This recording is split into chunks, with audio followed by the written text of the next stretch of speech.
तो गुलाम वंश की स्थापना कौन किया था? कुतुबुद्दीन ऐबक का 1206 में। फिर गुलाम वंश को फारसी में जो है बंदगा कहा जाता था। गुलाम वंश को फारसी में क्या कहा जाता था? बंदगा का, तथा इन्हें सैनिक सेवा के लिए खरीदा जाता था। जो बंदगा मतलब हो गया गुलामों को ना बंदगा कहा जाता था और इसको सैनिक सेवा के लिए खरीद लिया जाता था। उसी तरह था कुतुबुद्दीन ऐबक किसका गुलाम था? मोहम्मद गौरी का।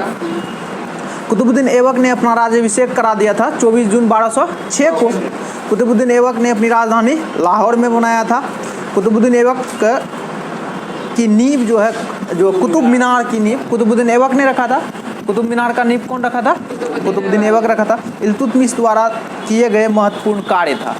अब इल्तुतमिश का थोड़ा सा दे दिया है और देख लेते पहले कुतुबुद्दीन ऐबक के बारे में। जैसे दिल्ली में कुव्वत उल इस्लाम मस्जिद और अजमेर में 2.5 दिन का झोपड़ा बनाया था। मस्जिद नामक मस्जिद ऐबक ने ही बनाया था, यानी कुव्वत उल इस्लाम मस्जिद, और दूसरा हो जाएगा अजमेर में 2.5 दिन का झोपड़ा नामक मस्जिद का निर्माण ऐबक ने करवाया था। ऐबक का जो है, ऐबक को लाख बख्श भी कहा जाता था। लाख बख्श का अर्थ क्या होता है? हाँ, कुरान का 3 खां, यानी 3 चीज़ हो गया। कौन कौन हो गया? लाख बख्श, उसके बाद कुरान खान और पीर बख्श। तो 3 ठो, एक ठो उपाधि हो गया। और उसके बाद प्राचीन नालंदा विश्वविद्यालय को ध्वस्त करने वाला ऐबक का ही सेनानायक था बख्तियार खिलजी। नालंदा विश्वविद्यालय को जो ध्वस्त किया, अभी भी खंडर के रूप में है ना, अभी भी उसका अवशेष है, अभी बख्तियार खिलजी ने किया था। ऐबक का मृत्यु कब हो गया? 1210 में। चौगान खेलते हुए घोड़े से गिरकर हो गया था। लाहौर में इसको दफनाया गया। हाँ, घोड़ा पे चढ़ के खेला जाता ना। उसके बाद अब देखेंगे क्या, इल्तुतमिश द्वारा किए गए महत्वपूर्ण कार्य को। ठीक है, तो कुतुब मीनार के निर्माण को ना पूर्ण करवाया था कौन? इल्तुतमिश। नींव डाला था कुतुबुद्दीन ऐबक, कुतुब मीनार पूर्ण करवाया इसको इल्तुतमिश। सबसे पहले शुद्ध अरबी सिक्के जारी करवाया था। शुद्ध अरबी सिक्का जारी करा जिसमें चांदी का टाका और तांबा को जीतल कहा है। चांदी को क्या कहा जाता था? टाका, और तांबे को जीतल कहा जाता था। इक्ता प्रणाली को शुरुआत किया था। इक्ता प्रणाली की भी शुरुआत। उसके 40 गुलाम सरदारों का गठन बनाया जिसे तुर्कान चिहलगानी नाम से दिया गया, यानी कि एक संगठन था और उसमें 40 ठो तुर्क सरदार था। इक्ता प्रणाली वाला तो नहीं है, शायद हो सकता है। उसके बाद सर्वप्रथम दिल्ली में अमीरों का दमन किया गया। सर्वप्रथम क्या? दिल्ली में अमीरों, मतलब 5 ठो काम हो गया। कुतुब मीनार निर्माण को पूर्ण करवाया। उसके बाद शुद्ध अरबी सिक्के जारी कराया जिसमें चांदी के सिक्का को टाका और तांबे के सिक्के को जीतल। इक्ता प्रणाली, तुर्कान चिहलगानी, और उसके बाद हो गया सर्वप्रथम दिल्ली में अमीरों का दमन। यही हो गया 5 ठो। तो अब इसमें कुतुबुद्दीन ऐबक का जब मृत्यु हुआ तो उसका पुत्र आराम शाह बना था गद्दी पर, लेकिन वो क्या था? अयोग्य शासक था। 1211 में दिल्ली के गद्दी पर बैठा था। इल्तुतमिश ने तुर्कमेनिस्तान का इल्बेरी तुर्का। इल्तुतमिश कहाँ का था?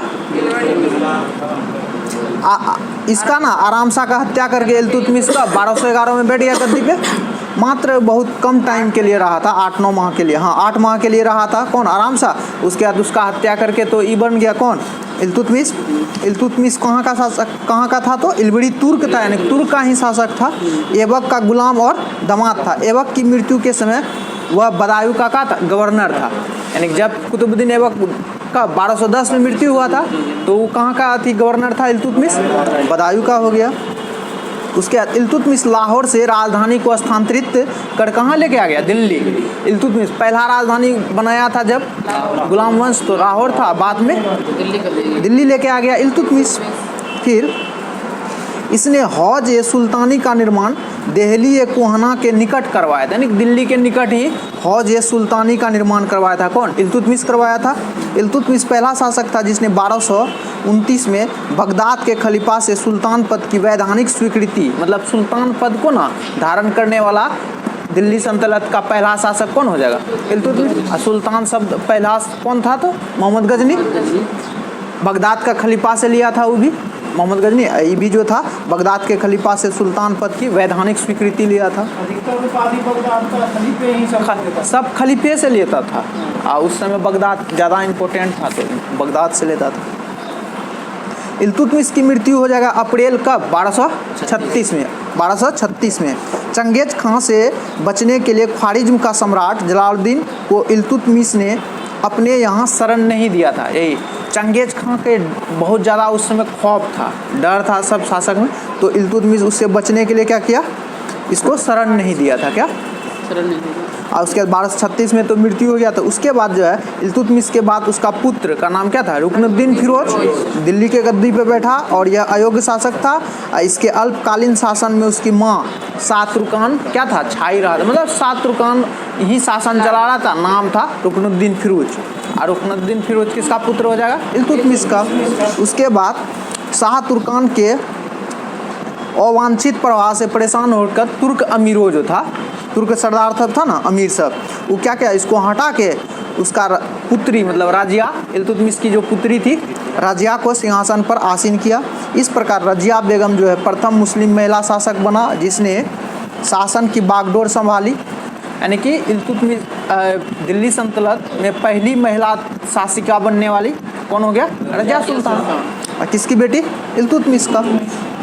रजिया ने पर्दा प्रथा को क्या क्या त्याग कर तथा पुरुषों के तरह चौगा मतलब काबा एवं कोल्हा मतलब हो गया टोपी, चौगा मतलब हो गया काबा और कुल्हा मतलब हो गया टोपी पहनकर दरबार में क्या होता है, खुले मुंह से जाने लगा। मुस्लिम धर्म में है ना क्या, मुंह ढक के बुर्का पहन के, तो उस सब को त्याग दिया, पर्दा प्रथा को, जाता था दरबार में ऐसे ही खुला मुंह।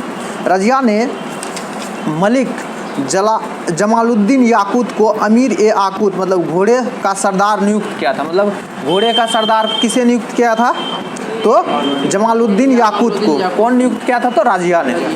गैर तुर्क को सामंत बनाने के रजिया के प्रयासों से तुर्की अमीर विरुद्ध हो गए और उसे बंदी बनाकर दिल्ली के गद्दी से हटा दिया। मतलब रजिया सुल्तान को जो है दिल्ली के गद्दी से हटाया, किस कारण से, तो गैर तुर्क सामंत को जो ना ये बढ़ावा दे रहा था, उससे वो लोग उसके विरुद्ध में हो गया और दिल्ली की गद्दी से हटा दिया।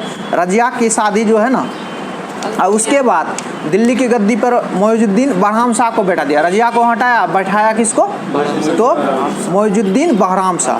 और उसके बाद रजिया की शादी किसके साथ, अल्तुनिया के साथ हुआ। इससे जो है शादी करने के बाद रजिया पुनः क्या क्या गद्दी पर बैठने का प्रयास किया, यानी गद्दी प्राप्त करने का, लेकिन वह क्या रही, असफल रहा। रजिया की हत्या जो है 13 अक्टूबर 1240 ईस्वी को डाकुओं द्वारा कैथल के पास कर दिया। मतलब रजिया का मृत्यु कर दिया कहाँ, कैथल के पास। बहराम शाह को बंदी बनाकर उसकी हत्या 1242 के में कर दिया। यानी बहराम शाह को जो बनाया था ना, मोइनुद्दीन बहराम शाह को रजिया के बाद, फिर इसका भी मृत्यु जो है 1242 में कर दिया। बहराम शाह के बाद दिल्ली के सुल्तान अलाउद्दीन मसूद शाह 1242 में बना था। 1242 में ही बहराम शाह को मारा और उसके बाद कौन बन गया, अलाउद्दीन मसूद शाह 1242 में। फिर बलबन ने जो है षड्यंत्र द्वारा 46 मतलब 4 साल बाद इसको क्या किया, 46 में अलाउद्दीन मसूद शाह को सुल्तान के पद से हटाकर नसरुद्दीन मोहम्मद को सुल्तान बना दिया। एक बार पूरा क्रम देखेंगे शासन का, पहले एक बार देख लेते हैं इसको। इसमें हो गया क्या, नसरुद्दीन मोहम्मद को सुल्तान बनाया किसके बाद, तो अलाउद्दीन मसूद शाह के बाद। नसरुद्दीन मोहम्मद एक ऐसा सुल्तान था जो टोपी सीकर अपना क्या करता, जीवन निर्वाह करता था।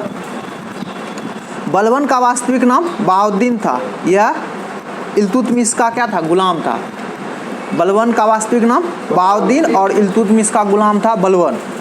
तुर्कान ए चहलगानी का विनाश बलबन ने ही किया था। तुर्कान ए चहलगानी का विनाश कौन किया, बलबन। बलबन 1266 में गयासुद्दीन बलबन के नाम से दिल्ली की गद्दी पर बैठा। यह मंगोल के आक्रमण से दिल्ली की रक्षा करने में सफल भी रहा। मंगोल के आक्रमण से यानी चंगेज खां का डर से वो क्या किया था, वहाँ कहाँ का शासक था, ख्वारिज्म का सम्राट जलालुद्दीन को इल्तुतमिश शरण नहीं दिया था। लेकिन फिर जब बलबन आया सम्राट बना तो ये क्या किया, मंगोल का जो आक्रमण था उससे दिल्ली को बचाने में क्या हो गया, सफल हो गया। पहला शासक यानी कि मंगोल के आक्रमण से दिल्ली सल्तनत को बचाने में सफल हो गया, तो कौन, बलबन। उसके बाद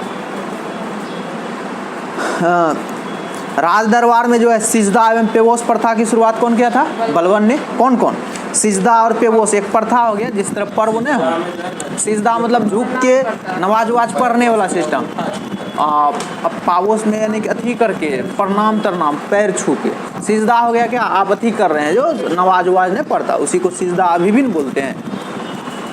अब फिर दूसरा, बलबन ने फारसी रीति रिवाज पर आधारित नवरोज उत्सव प्रारंभ किया। उत्सव हो जाएगा बोलेंगे तो नवरोज, और दो ठो प्रथा था सिजदा और पेबोस।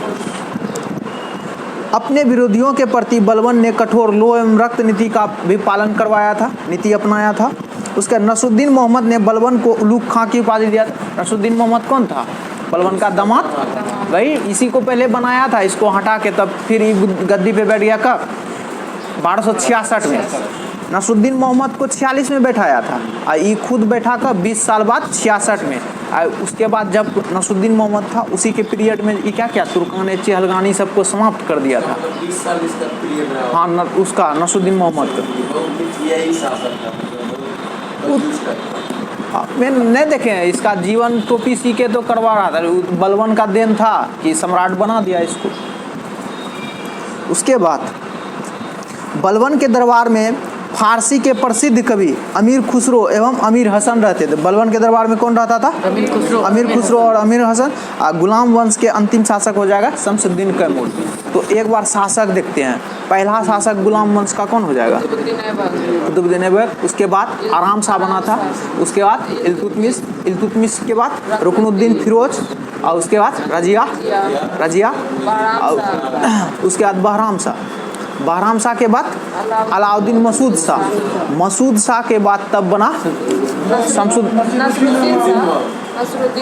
नसरुद्दीन मोहम्मद, जिसको हम लोग बोलते हैं टोपी सी के जीवन जीने वाला, यही था। और उसके बाद बलबन आ गया। बलबन कब बना? 66 में, 1266 में। और उसके बाद ये रहा और उसके बाद लास्ट शासक हो जाएगा शमसुद्दीन के। तो अब